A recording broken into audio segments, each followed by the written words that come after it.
Hello, Telvanni here. Today I want to share with you the method I used to make most of the currency for my Headhunter this league, and why I think this is a great option for someone who's been feeling kinda stuck making profit, and maybe even a little bit priced out of some of the more insanely powerful Atlas strategies going around in Necropolis. I'd like to preface this with the fact that this isn't going to be as in-depth as my other Atlas strategy videos. I didn't do a 50 map test, and I'm no longer running this strategy now that I've obtained my Headhunter. But I still wanted to share this with you guys as I think it's a very viable early to mid-game method of making consistent profits. So what exactly did I do? Well, I focused mostly on Abyss. Starting off, let's take a look at the investment this strategy requires. After my league start mishap, I was a little bit behind the cutting edge of Atlas strategies this league.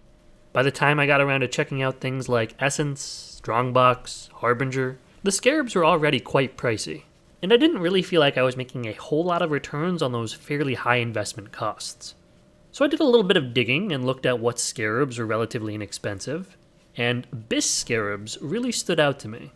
For this strategy, I ended up using 2 Abyss Scarabs. These are going to add a few extra Abysses to our maps. Next, I used 1 Abyss Scarab of Multitudes. This is going to cause Abysses to spawn 75% increased monsters, which is very nice. And finally, I used 1 Abyss Scarab of Edifice. This is going to cause Abyss Hordes to spawn, and now you might be thinking that these are just going to be more monsters, but in fact they are little treasure chests that quite frequently contain things like Chaos and Scarabs.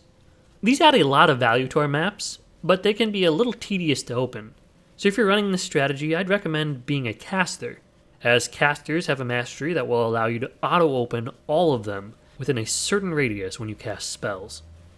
The last thing I was using here was the Abyss on the map device, which will add another 2 extra Abysses to our maps. Tallying all of this up, even at the time of this video, the Scarabs I was using were only about 1 Chaos each, even in bulk. So I was spending roughly 4 to 5 Chaos on Scarabs, and 6 Chaos on the map device, for a relatively low investment of about 10 Chaos per map. And I say relatively low here, because when compared with things like Harbinger or Strongboxes, those were 40 to 60 Chaos investment per map when I was looking at them. So this is going to be significantly less. However, if you're watching this video in the future, I'd recommend checking the prices of Scarabs, as anytime someone releases a video on a currency making method, it's possible things have changed since the video was released. But honestly, I don't think this strategy is going to take off super hard, but we'll have a little bit more on that in a little bit. Next, let's take a look at our Atlas passive tree. We are grabbing a lot of the Abyss nodes to boost the number of Abyss monsters that spawn on our map, as well as giving us increased chances for extra Abysses to spawn, and then we're focusing on things like Scarabs. This strategy mostly relies on the large number of rare monsters that Abysses spawn, in conjunction with this node here, Amplified Artifacts. This causes rare monsters to have a 50% increased chance to drop Scarabs per monster modifier affecting them. Basically, we're going to be getting a fair number of Scarabs every single map. And thanks to all the blockers down here, the increased chances over here, we'll mostly be getting reasonably valuable ones. We're also going to be grabbing things like Eater of World nodes for more alter chance, map nodes for map sustain, and a few Necropolis nodes here and here to boost the number of All Flames and Devoted modifiers that we'll find, as some of those All Flames can be quite valuable right now. Alright, so why do I think this is a great Atlas strategy for someone early on? Well, Abyss monsters aren't natural inhabitants of the map. This means they aren't affected by things like the Haunted modifiers from the Lantern of Aramor, and as a result, they are relatively easy to deal with, especially for builds that haven't had a chance to invest a whole lot and don't have things like Headhunter or Mageblood yet.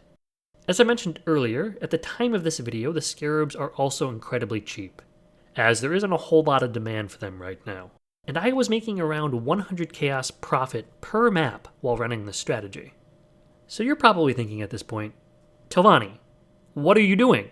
Obviously, if you release a currency making strategy on this, the price is going to climb incredibly high and make it basically worthless to run.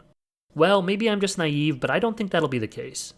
As I said, I was making about 100 Chaos profit per map, but the maps take about 15 minutes to run. Abyss is a very slow mechanic. You've got to wait for them to pop up and all the monsters to spawn, then chase it for a little while and wait again while the monsters trickle out. Multiply this by at minimum 4 abysses per map, but oftentimes more like 5, 6, or 7 abysses, and this makes for an incredibly long map. So yes, you are making reasonable profits per map, but the profits per hour that I was seeing was only about 400 chaos, which is only about 3 divines right now. This strategy doesn't even compare with some of the more crazy Atlas strategies going on right now, where people are dropping dozens of divines and fractured items, seeing multiple tier 0 uniques like Mageblood and Headhunter, and pulling hundreds of Scarabs out of a single map. So while I think this is a great strategy to make that first 50 to 100 divines or so, once your build has a little bit more power and can handle things like a dozen rogue exiles at once, or permanent delirium, you're really going to want to look at something else eventually. As a result, I don't think Scarab prices for this strategy are going to shoot up incredibly high, because people with big juicer builds and groups running 6-man Magic Find setups aren't even going to give this strategy a second glance. So if you've been struggling to make currency this league, I hope you found this video helpful and are maybe able to give it a try. Anyway, thank you for watching, good luck with your league, and I'll see you in the next one.